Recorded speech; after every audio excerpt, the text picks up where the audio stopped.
يا أول الأولين ويا آخر الآخرين ويا ذا القوة المتين ويا راحم المساكين يا أرحم الراحمين يا أرحم الراحمين يا أرحم الراحمين.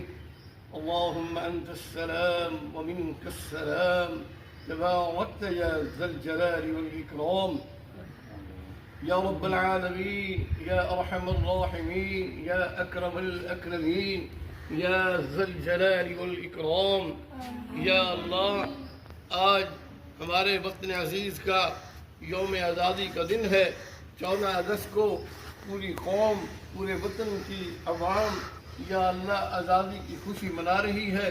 یا رب العالمین، یا اللہ، ہم نے جن مقاصد کے لیے مسلمانوں نے یہ ملک حاصل کیا تھا، یا اللہ ہم ان مقاصد سے ہٹ کر دوسرے کاموں میں لگے ہوئے ہیں. اس وطن عزیز کی یا اللہ ہر قسم کی حفاظت فرما. یا اللہ اس وطن عزیز کو ہر قسم کے شر و فتن سے محفوظ و مامون فرما.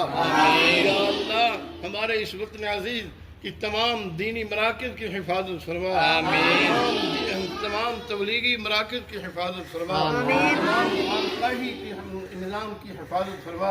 یا اللہ پورے وطن عزیز کے مساجد کی حفاظت فرما. یا اللہ وطن عزیز کے اہلیان مسلمانوں کی حفاظت فرما. یا اللہ ہمیں اپنے مقاصد جو ہم نے وطن عزیز کلمہ طیبہ کے نام پر حاصل کیا تھا، یا اللہ ہمیں اصل مقاصد پر کام کرنے کی کامل حکمت توفیق نصیب فرما. یا اللہ ہمارے حکمرانوں کو ہدایت عطا فرما.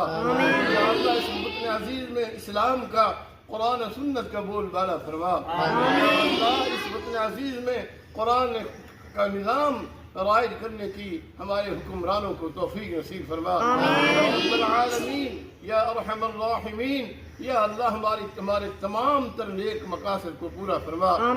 یا اللہ اس وقت پوری دنیا کا کفر ہمارے اس وطن عزیز میں یا اللہ خواہشات و منکرات اور لادینیت پھیلانے کی کوشش کر رہا ہے. یا اللہ ان کے تمام تر ناکام و نامراد منصوبوں کو ناکام فرما. یا اللہ ان کے ناپاک عزائم کو یا اللہ ناکام و نامراد فرما. یا اللہ پورے وطن عزیز کے چپے چپے کی حفاظت فرما. یا اللہ تمام دین کے اداروں کی حفاظت فرما. تمام دین کے مراکز کی حفاظت فرما. تمام دین کے اسلام کی سربلندی کے لیے جتنی ہمارے علماء محنت کر رہے ہیں، جد و جہد کر رہے ہیں، یا اللہ ان کی جد و جہد کو قبول منظور فرما. یا اللہ ہماری آج کے مقدس دن کی دعا کو، آج کی اس تقریب